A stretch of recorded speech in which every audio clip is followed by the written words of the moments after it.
Hello and welcome to North Florida Weekly. I'm Mary Dale. And I'm Courtney Spencer. Thanks for joining us for North Florida Weekly, where each week we bring you the latest news happening on campus and around the Jacksonville area. Now, students may do just about anything to get out of finals. Police were alerted about a fire in one of the parking lots earlier this week. The elevator located in the Fine Arts parking garage was surrounded by yellow tape Tuesday. Due to a fire in the elevator, police and firefighters were on the scene. The investigation is still ongoing, but UPD says the fire was intentionally set. The stairway to the garage is now open for student and faculty use. Anyone with information on the incident can contact UPD at 904-620-2800.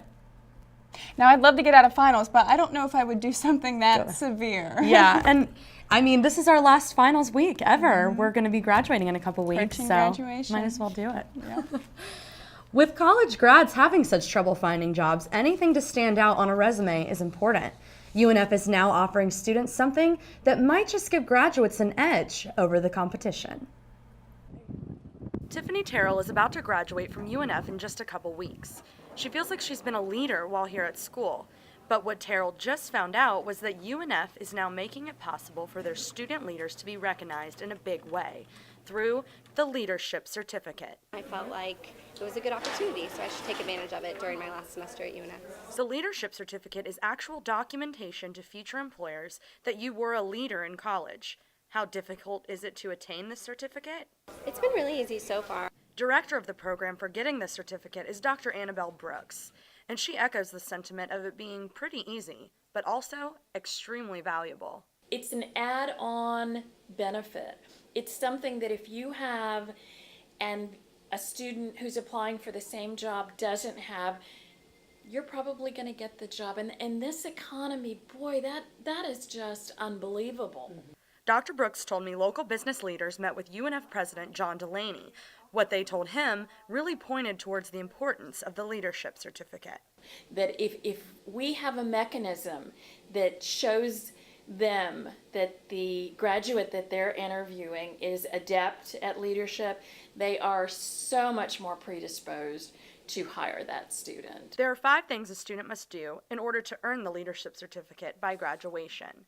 Students need to take 2 electives that are on an approved leadership list. These classes are considered good for leaders. Have at least 1 extracurricular activity and 1 intracurricular or on-campus activity. 4th requirement is the final presentation the student must give right before graduation. And Dr. Brooks says the most important requirement is taking the Introduction to Leadership course. But let me tell you, you know how I was trying to get us out of... Dr. Diane Daywood teaches Introduction to Leadership. She says the course helps students find their place in the world as leaders. The student realizes they had these qualities all along. They were a leader to begin with, and this just brought them out and helped them appreciate their potential. UNF went from offering just 1 of these courses a semester to now offering 8. In a world where college grads are having big trouble finding jobs, the certificate may just be the thing to put a UNF student's resume over someone else's.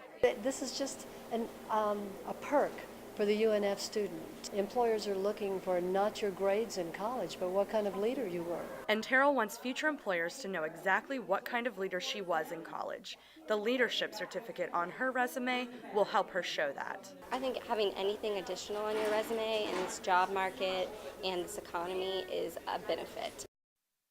Dr. Brooks said UNF's president, John Delaney, thinks the Leadership Certificate is so important that students receiving it will now be recognized at graduation.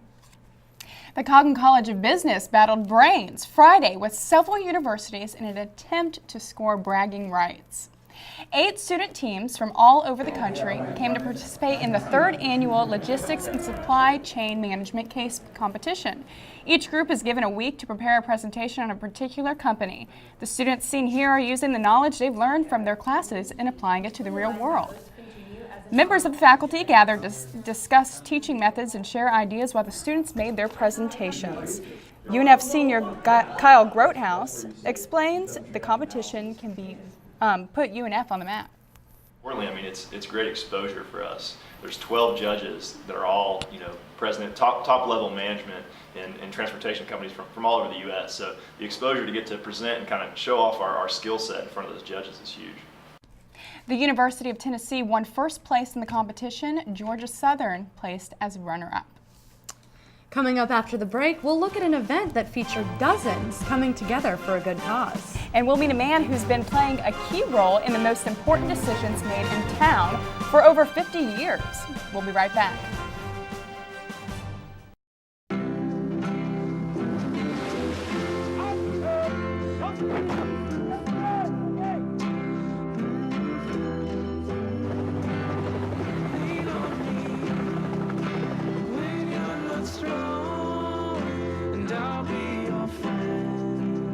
Because sometimes, even the rescuers need to be rescued. The Coast Guard Foundation. Find out how you can help at rescuetherescuers.org.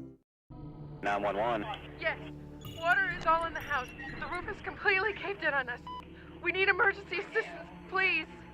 Okay, man, we can't respond right now because of the condition of the hurricane. All of our neighbors evacuated and everyone is gone. Please tell me what to do.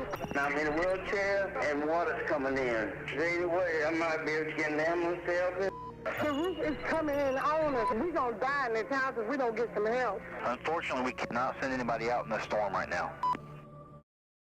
When my parents got divorced, I had to be there for my mother. She had a daughter going to college. She was trying to get her degree herself.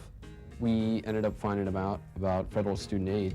I think you can dream big and you can think about what you want to do with your life, but eventually you're going to have to, build that bridge to the next step. Federal student aid was that bridge. My name is Ben, and this is my story. Need help planning and paying for college? Learn more at college.gov. Welcome back.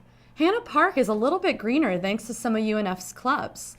Students from the Volunteer Center and the Interfaith Center met bright and early Saturday morning in Atlantic Beach to clean up Hannah Park.